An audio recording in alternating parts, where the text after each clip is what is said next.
Okay, good morning po sa ating lahat. Okay, May 15, day 135 po tayo sa ating daily Bible reading plan. At tayo po ay nasa Psalms 119 verses 17 to 32. Okay, so tayo po ay nagfo-focus sa ating passage sa Psalms 119 verses 19 tapos sa 27 to 28 at pag-usapan natin yung ating passage dito that the Bible as our map. Ang Biblia ang ating mapa.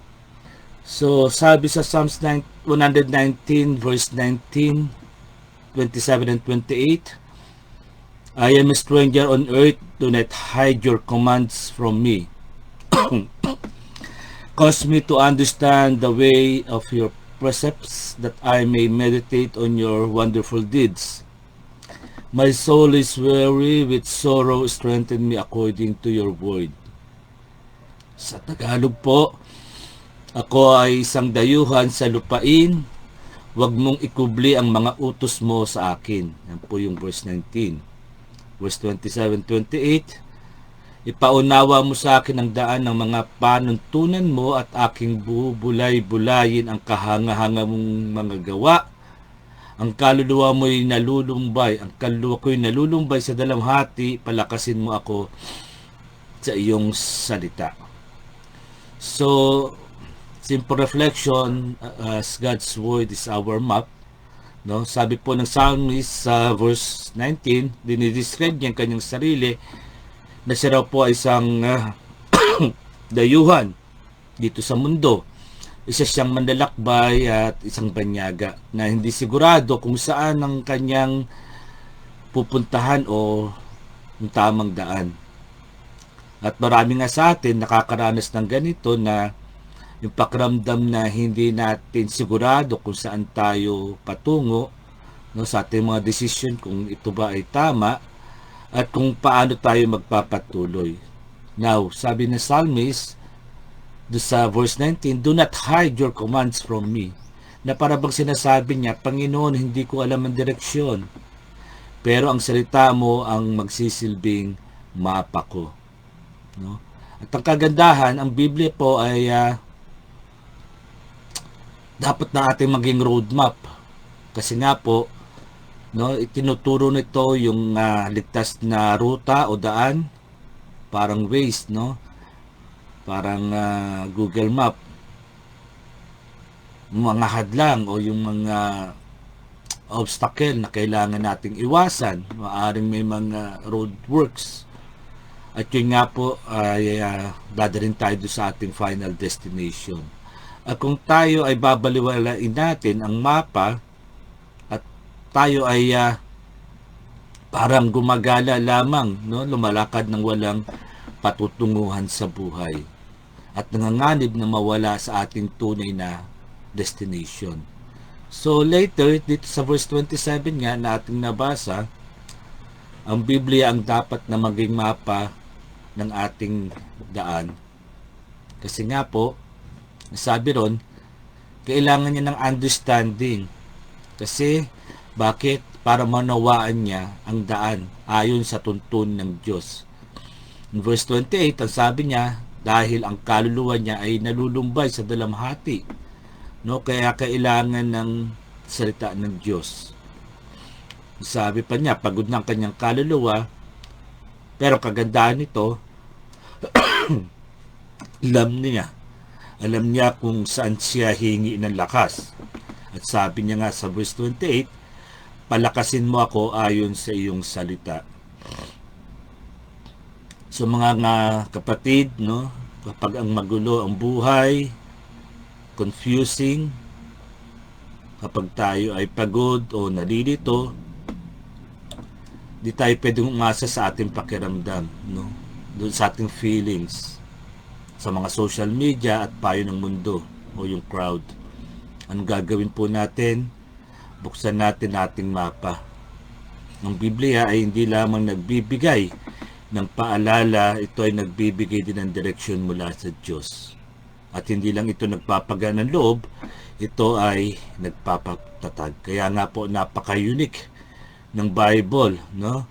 Kasi nga po ang Diyos ay hindi lamang nagbibigay ng mga alituntunan at patnubay, ngunit sumasama siya sa atin personally sa bawat araw upang tayo ay palakasin, no? Strengthen us para mabuhay tayo accordingly sa kanyang mga alituntunin. All we must do is talagang invite natin siya and mag-respond sa kanyang direction. Okay? So, sa araw na ito, kung ano man po yung ating mga hinaharap, no? Katulad itong ating morning devotion, ito yung napakamagandang umpisa ng bawat araw natin, yung ma-encounter ang Diyos sa pamamagitan ng salita. At kahit nga sa mga wala pang quiet time o personal time with God, even yung one verse, no, ay pwedeng maging compass upang ito ang magagabay sa iyong landas. Let the Bible be our map.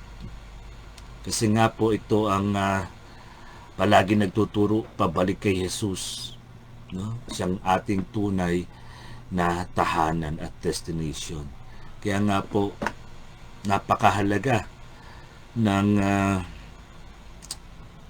discipline of journaling, quiet time, kasi nga po ito yung panahon na kung saan tayo ay nagpapalakas, no? At tumihingi ng direksyon sa ating Panginoong Diyos. Kaya nga po, napakahalaga na ang mapa natin dito sa mundong ito